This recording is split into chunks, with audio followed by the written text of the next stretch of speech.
3, 2, 1. What's going on, everyone? Welcome back to Ash on Comics. I'm Ash. On the screen, you see Stan the Man, Forky, doing a screen capture. I can't quite, put them on camera like normal, but I thought, here's a good way to remember them. They definitely are a part of the spirit of this channel and why I do things. And let's just get right into today's comic.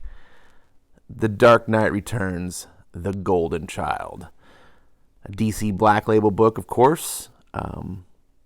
Dark Knight Returns is arguably one of the greatest comics ever written and drawn, illustrated, just in general, one of the greatest comics. That name has been sullied, as many people would share this opinion, that Frank Miller has just repeatedly, with each successive Dark Knight book, it's just gotten worse and worse. Now, I don't necessarily share that opinion, but I can definitely understand it. Darkseid, the first original series, is absolutely the best. I have a very strong fondness for The Dark Knight Strikes Back, it Strikes Again. And I think that's an unfairly maligned book, just like I think this book is going to be unfairly maligned. I will tell you straight up, in the beginning, fair disclaimer, I am a Frank Miller fanboy. Now, that doesn't mean that I think, he shits gold. Like, I definitely understand that he is not the same man that he once was in the terms of writing. But even Frank, at his 50% or whatever you might think he is these days, is still miles away from most modern writers. Now, Frank also lives in a bygone era. In my opinion, and this is probably too much to go to really in depth for this video, but in my opinion, writing has really elevated in comics. And I know that's going to probably surprise a lot of people and say, well, what are you talking about, Ash? Like, I thought you thought that comics for best writing was like in the 80s and the 90s. And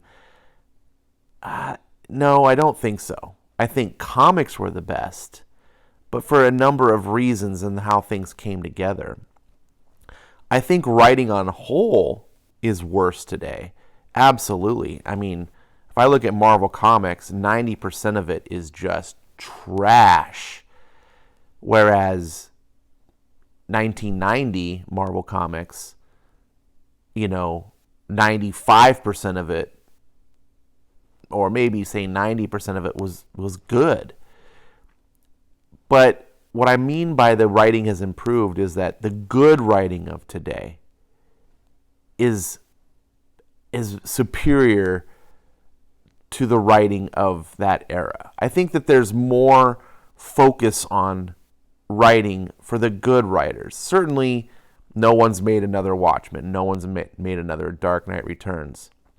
But when I look at ongoing series and things, I'm just seeing an elevation in the terms of what writers do in comics. I'm seeing books like that I'm reading now, like Ascender, that I'm just in love with. Jeff Lemire is making this masterpiece of a book. These things didn't exist back then, really. Like I said, it was too much to go into for this video to really describe my feelings. But I think modern writers, if I look at things like what Chip Zdarsky's doing, I look at writers like Donny Cates. I look at some of the stuff over at DC with Scott Snyder. Robert Venditti is doing some fantastic stuff. Jeff Johns with, his Doomsday Clock.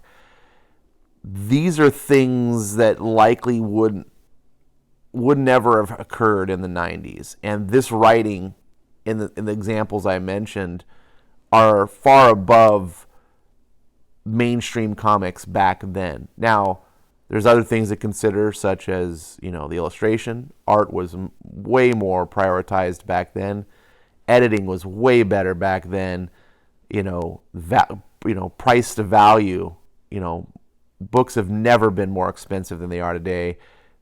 Comic fans have never been more fleeced by gimmicks and bullshit like than they are today. There's a number of factors why I say, that mid 80s to mid 90s was the best era in comics. It's not just writing's not the only thing. I'm really going into the weeds here, and I apologize. I'm going to tell you straight up, I really enjoyed this book. I enjoyed it probably on the level of Dark Knight Strikes Again. I didn't know what to expect going into this. I was kind of coming in expecting, a trash fire. I've seen some of the. I haven't watched any reviews of anyone, but I've seen some of the clickbait images and some of the headlines and so forth, the thumbnails. And I've seen people, Trump derangement syndrome, showing some of the pictures from some of the panels, which I'll show you in the book here. And I don't necessarily know the details of what the review actually says, just I know the headline. And I can just tell you, those headlines are both true and false. Now, I didn't know what to get into this book. I thought it was going to be about Carrie, right? If you remember Carrie, she's the Robin girl from Dark Knight Returns. So we fast forward now, she's all grown up, and she is now Batwoman, and she is essentially taken over for Batman. I liked this concept a lot. I do not like token characters, right? So I never liked Batgirl, for instance. I've accepted her place in the whole DC world. And when she's used as a supporting character, I can actually enjoy her. Having her own series to me just makes no sense. But whatever. I'm not here to insult Batgirl fans or anything. I've never really enjoyed the Robins too much for that level, although they've grown on me a little bit. And Batwoman, I just straight up screw that character. I hate that character. She's useless. She's just purely a token character. We need a woman Batman. Here she is. What about Batgirl? She doesn't count. I just hate that. Tokenizing is it's either racist or sexist or both. It drives me nuts. It's always done in the name of the opposite. Oh, we need representation. We need diversity. So we're going to make tokens. It's the opposite. You're just saying that these people need, whether it be because you're a woman needs a helping hand or a minority person needs a helping, they need some white knight person to come in and do things for them because they need it. It's so patronizing and condescending to me. It just hurts me in my soul. And I just don't know why. I don't know why people that are the targets of that, be it women or minorities, stand up for that. Now, I'm not a woman or a minority, so maybe I speak with a different voice. But if I were a black person, speaking, for instance, the upcoming Batman, they're going to make Batman a black guy. If I were a black person, I'd be pissed. I'd be like, take your freaking tokenist shit elsewhere. I don't need you pandering to me because, I need some white saviors to make me feel better about my race. There's nothing wrong with being a black person. We're all people. What's melanin count you have in your skin doesn't change the value of, and we just need to, as a species, to start understanding this, that, we're the same. As I sit here and I do this video, I'm at my friend's house, and, you've maybe seen some of their dogs. I've put on the videos. There's a yellow lab and a tan pug. I myself have a black lab mix. Do I treat any of these dogs any differently because of their fur color? No, most people would never think of that. We're just like, it's a dog. Well, who cares what the fur? But we don't think like that with human beings. It's so weird. And I guess maybe I shouldn't say we because I don't think like that. And I know there's other people that don't think like that. But there's this general... Anyways, I'm so in the weeds. Let's get on with the comic. This is written by Frank Miller. And my phone's going off. And I got to pause. It never fails. I'm doing a review. I would get so few phone calls or texts, but if I'm doing a review, that's what's going to happen. So this book starts off with the golden child. This here is Jonathan, Jonathan Kent, son of Superman. Mother unknown, presumably it's Wonder Woman. This is the Dark Knight universe Frank Miller created. So in this world, this is not the continuity of DC. Completely treat this as an Elseworlds. This is a world where Superman and Wonder Woman hooked up. They have a daughter, Lara, who is Supergirl. There's no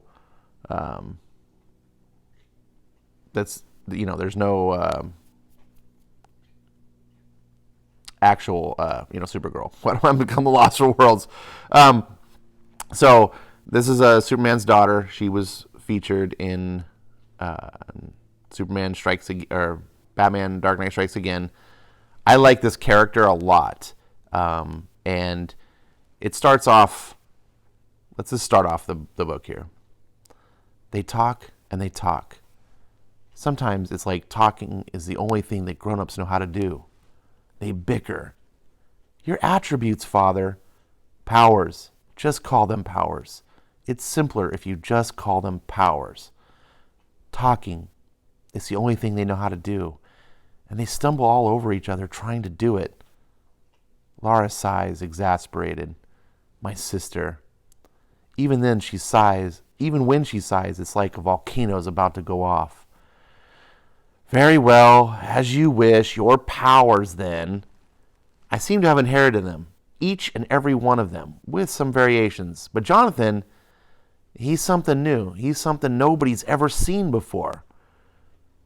Then we cut over, we see it's Clark Kent, Superman. Thankfully, in Frank Miller's world, Superman is still Clark Kent. Reference to Bendis destroying the character now. He says, yeah, he's really something. That boy is. Odds are he's really going to shake things up when the time comes. It's our job to teach him what we can while we can. Yes, and then we must listen when he chooses to teach us. The things you say sometimes. Sees Clark and Lara holding hands, father and daughter. Enough to make a fella's head spin. Excuse me. And meanwhile, they leave Jonathan alone. At last. The grown-ups, they chatter all the way down the elevator and out of the building. They chatter. The grown-ups always chatter. While Jonathan, he listens. He probes, harried city out there. The sun bursts out like an external explosion, it is. The wind whips cold. The natives laugh. The natives argue. The natives complain. It's morning in Metropolis. It's time to go. So go he does. And then just like that, a few years later, then we see little Tyke, Jonathan, and Lara hovering in the sky. And now Rafael Grampá is the artist of this book, and I don't know his work really at all. Maybe I've seen it before. He was a great pick to do this book if Frank Miller can't do it. Now, I like Frank Miller's art. He's one of my favorite artists of all time. His illustration has become very sloppy and muddy. I don't know if that's because of age or any sort of issues that he might have. I wish him the best. Age catches us all. But I really kind of miss that style. And it's difficult sometimes when I see other people illustrate Frank Miller books these days because his art and writing go so hand in hand. And Rafael Grampá's art just feels like I can understand why Miller chose him. This guy feels like he's channeling Miller while still kind of retaining his own style. He's not trying to be a clone of him, but that it just has a visual feel that feels right. And, just down to some of the way things I would imagine Miller doing it. Like this frame here with I want to say Supergirl, which is who it is, but and then Jonathan just kind of hovering upside down. The bird. This feels like the way Frank would do it. Now maybe he described the illustration. I don't know. But in this beginning, we see Jonathan and Lara have some contention between the two, and he's looking around like, just kind of like a child with wonder. He sees the world through a child's eyes like he should. And he's like, there certainly are a lot of them everywhere you look, and you can see there's an accident down the street. And this is where we get some of the characterization of Lara. More than you can count. Humans breed like vermin, just like vermin. Everywhere they go, with everything they do, they make a mess. More hurt, more dead, every hour, every day. Tedious, stupid, feh. So Lara strikes me very much in this book as sort of like maybe a 19-year-old, maybe 20-year-old girl. This sort of super, like that pinpoint age where women reach that moment of super ideological, holier than thou, ivory tower sort of thing, and that cusp of where they feel like they've matured, they feel like they know it all, and they're going to save the world. These are the a lot of where they're most active. You see it right now in today's society, the universities, and Lara seems to have that mindset. And at first, it kind of was like, oh man, this is kind of a character I don't like, but this serves the story, and it works. And because this is an Elseworld book, and because not all these characters are necessarily heroes and stuff, it works. They're not changing the characters that I love. Miller's making new characters that he can use for the story. Jonathan responds, but see how they care for each other, Lara? See how hard they work keeping each other alive? And for what? She responds. To breed more? To eat more? To stink up everything more? It's what they do. It's all they ever do. And this is supposed to be what we're fighting for? He just looks at her. She responds, don't give me that look. You don't know everything. See how much time and how many resources these things waste? So they use X-ray vision. She's looking at the hospital. And so she's looking at humanity. And this is very much like reminds me of like the Greek gods of myth and some of the mythology and the stories of how Greek gods looked at humanity. I can very much imagine a girl like Lara being that age, and all the psychology and the the sociological aspects that come with it that I just talked about, but then also being literally kind of like a goddess. It would be very tough to have humility and see the world as maybe you and I do. Her character, while not pretty, her character was very real and very believable, and she served to be a certain cornerstone for the viewer or the reader of this book. So the book spends a lot of time in the beginning here having this discussion between Jonathan and Lara, which really kind of sets up their character and who they are. And this is where we get to some of the controversial stuff with the Trump derangement syndrome that everyone's accusing. So there's an election going on. And you can see right here, there's no bones about it. That's an image of Trump. Now, I will tell you, this guy is not actually literally Trump. He's just a very on-the-nose analog for Trump. It's a guy, he's running for governor of the state. He's not even in a presidential election. This guy's running for governor. Obviously, this is in the future because Dark Knight Returns takes, this is beyond Dark Knight Returns. There's no Trump. Trump would be dead in this world. So it's not. But it's an analog to what's going on in our country, the divisiveness over having Trump as a president and the two different sides. We as a country have probably never been more divided. And they're showing a picture of this governor who's running, who is sort of the catalyst or the scapegoat or, the target that people are blaming. Just like today, people blaming Trump. Whatever side of the coin you fall on, whether you're a Trump supporter, you're a Trump hater, there's no denying that Trump is an extremely controversial figure. And that's what's happening here in this book. And I believe Miller is using this image of Trump so that the reader can identify identify the analog. Oh, I see. This world is having a similar type thing. This guy represents to this world what Trump represents to our reality. And then we've got the two sides. Instead of the libs and the conservatives, you've got the Joker acolytes versus the Bat. And of course, the one side that people are going to draw the conclusions of the TDS is that, of course, the good people who are like, look, and I'm the Flash fan, and look at all the diverse people here, and they're the ones that don't like the Trump. They're down with no more hate. And then if we look over on the bad guy side, it's all a bunch of white people. Now I don't know if this is Frank Miller or if this is Raphael's thing. Like, Frank Miller describes a scene, perhaps Raphael illustrates it according to his. I don't know. But regardless, it doesn't really preach to you. And that's one of the things that allows me to still like the story. Original Dark Knight Returns, a lot of people forget, is based around the Reagan era economics. It was very critical to the times.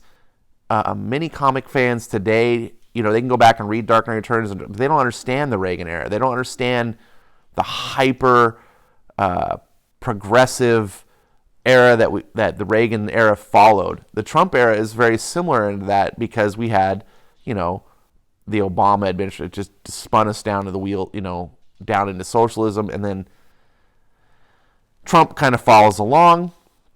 And it's just, there's a similar analog. We live in a different world with the internet and different social media, and things have changed, but that handover to power it didn't flow well. The liberals back then, when Reagan took over, flipped their lid. You couldn't see it as pronounced because you didn't have the social media, and I think people weren't wackadoos as much as they are today. Anyways, I get really in the weeds. This is a long book, so I'm not going to be able to cover everything, which is probably good for you if you're interested in reading this book, because I don't want to necessarily spoil the read. I really love Miller's narration. I find him to be a wordsmith. It just feels good. The imagery and the words, they just blend for me. Here we see, because Batwoman shows up, and she's here to stop the mob. So I guess I'll start here is, we see Supergirl. She's like, after all, John, it's an election. This is democracy in action. This is what they do. This is all they do. This is all they're good for. And he's just silent and pause. And we see the Joker acolyte guy, be American, or buy American, be American. And he's choking a minority. It's kind of on the nose. And then we see the Dark Knight come in. I come in with the sonics at high pitched, as in ear splitting. They don't seem to notice. Lord only knows what's in their systems. Must be good stuff, so long as you think tearing the world apart is good. I hit them fast. I hit them hard. I hit them ugly. The boss grew this goop up one night in the cave. I worked on it. I weaponized it good. And I just like how he does that. The imagery, the narration, I can't really put a word on what it is. No one writes like Miller. And some people use that as a critique. I see some people like, I can't stand, and I attribute that to, if you read modern comics, like I said, modern comics have changed how we view the way comics can be written, and Miller is in a bygone era. If you go back and you read his stuff that we know is great, we all, no one, really no one really trashes on Dark Knight Returns that has any sense. He writes the same way. But when he writes it today, people go, oh my God, this doesn't make any sense. It's just all wordy. And it's like, we didn't criticize him back then. Why are we criticizing him now? Well, it's because we approach comics differently. And I don't want to get too much into that. I think you either understand or you don't. Now, here is the scene where the cover image that was also controversial for China and all this stuff. And by the way, I bought the B cover that actually had the cover that was supposed to be, the controversial thing that spurned China, and that we were told, oh, that cover's not going to be pulled, but it wasn't the A cover. So, anyways, stage 1, frontal assault against a superior force. Sever the enemy forces with a shock attack and make it scary. Jesus on a stick, wicked, yeah. So this is obviously not Batman. This is Carrie. It's Batwoman. In the beginning, it's meant to be like you don't know. You just see an image that looks like it could be Batman. And then, so I was just reading it as the voice as I originally read it in my head. And then I was like, oh. And she is using like voice enhancers and things to be scary. So it kind of fits. She is not Batman. She is a much harder edge, more Punisher-esque type of vigilante. She's not, and she even admits it at part of the book that she doesn't. Here she says, "I'm not as a gentle soul as he is." She's talking about the boss, which is Batman. Now, I think it's funny how China was like, "Oh, it's just like an analog for the and this character is kind of an analog for the Hong Kong resistance. The Chinese were right. But screw the Chinese. Like, they're wrong. Communism is terrible. And this book is really out to just tell a story of chaos. And it uses the election analog to kind of show things. And I was reading the book, and at first I was like, this is the villainy, like this is, and here's the new Batcave.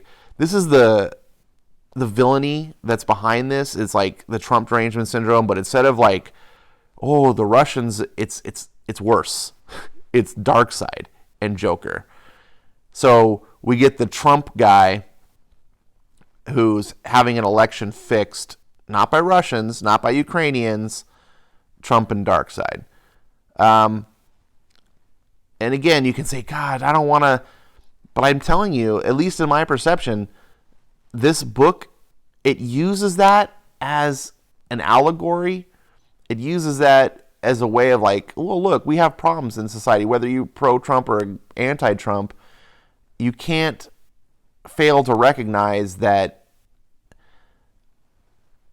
there's a problem. There's a breakdown in society, right? And it's causing damage to our country. It's causing damage to our civilization. And it's problematic. And I don't say that word ironically. People are, literally, there are people who are zombie slaves, as these kids here represent. And look, they're online doing the Twitter, type battles. And Frank is an artist. And I don't mean artist in just the physical, like the literal sense of that he draws. He's an artist in the sense that he's expresses ideas. His art says something. And his writing is art. He's not just telling a commercialized story about characters having conflict and stuff. He's here to speak to you, to send a message. But it's not like a political, like, oh, down with Trump. Honestly, this story turns into a Darkseid story. And this sort of imagery you see here on the page, it's all kind of misleading. If you don't take the context of it, you look at this and just go, oh my God, this is just so Trump derangement syndrome stuff. And again, the way I took it is like, it's meant to be evocative. It's meant this is Frank Miller telling you, look, I want you to have an emotion about this governor guy, which is never really talked about. You don't ever know anything about who this guy is. He's just a catalyst. He's just a spark that ignites the flame that's causing all this chaos. We don't know. I don't know anything about him. And because I don't know anything about him, I can't relate to, but when I see now that, it's this, it sparks imagery in me. It sparks understanding. And this is something I think serves the comic really well. Again, like I said, once you understand that it's just meant to be a metaphor, I feel like it can work. Obviously, I groan. I do cringe. I feel like Rafael Grampá maybe, he might have some. I don't know. Or maybe they are just fully aware of what they're doing. Maybe it's fully an attempt to spark outrage in the reader, so that you can then get into the minds of the people in this story and why they're all crazy. Again, it's really a dark side story, and these kids, and they're fighting Darkseid, and I don't really know Darkseid. I have to say, I'm not a huge DC, authoritative person on the DC universe, and I've never really read any stories about Darkseid, and I know very little surface traits about him. So I can't really comment on how accurate Darkseid is to how he should be, but he seems really scary in this book. And the main protagonists are Supergirl, Superboy, I guess, the Golden Child, and Carrie. And the idea is, stopping Darkseid. So anyways, it's getting about the 30-minute mark. I don't want to spoil this book. I really enjoyed it. If you hated Superman Year One, if you hated Dark Knight Strikes Again, if you're not a fan of, don't kid yourself. I'm not going to try to sell you that you're probably not going to love this. I mean, don't beat your head against the wall. But if you are a person who's like, Superman Year One was okay, there were some good parts to it. I'm not a person who hated Dark Knight Strikes Again. I'm okay that not everything Frank Miller does needs to be The Dark Knight Returns. I can handle a base hit. Everything doesn't have to be a home run. If you like Frank Miller's writing, if you can be open-minded and enjoy art for what it is, and be okay with having a message, and a message is different than proselytizing, then this is a book that might be for you. I really enjoyed it. I'm going to give it 4 stars. I'm not really going to spoil it. It's well done. It's $5.99. It's the same format, thickness of Last Night on Earth, and it's a fun story. This is a book for Frank Miller fans. I'm glad that I bought it. I don't really feel it's definitely not liberal hogwash, and I was okay with it. I was surprised, and I'm glad, because I was really kind of worried. I was like, oh, please don't tell me Frank Miller jumped off a cliff and became like Neil Adams. So thanks so much for watching. Hopefully you got something out of this video, and I appreciate you watching, hearing what I had to say, and I'll talk to you next time. Okay, one final thing. I just had to point this out. This is a panel on the last page. It doesn't really spoil any of the plot of the story or anything, but I just had to be fair to this. I came across this, and I was like, oh, God, Greta Thunberg. Are you kidding me? Are you kidding me? I was like, now, she doesn't say anything. It's just an image. If you didn't know who she was, it wouldn't impact the story in any way, shape, or form. She's just a person in the crowd. But since I do know who she is, it just made me groan and cringe. And I wanted to be fair to you. If you're triggered by that shit, be prepared. Like I said, I don't think this book proselytizes. I definitely think At least the artist has a liberal bent. Look at this. There's also Bat Antifa guy. If you go in looking to see that and be outraged because you're outraged by all the the liberal hysteria in this world, like, I get it, but let yourself also try to let yourself take in this story as just what it is. It's a story about good and evil, and it uses metaphors to explain society. It doesn't really preach to you at all. I don't feel like it does. It definitely is kind of laying hints about like what the creators think, but whatever. Whatever. I've known comic book creators are liberal they've been that way for decades. This is just so on the nose. I was like, come on, Rafael. All right, this is really the end this time.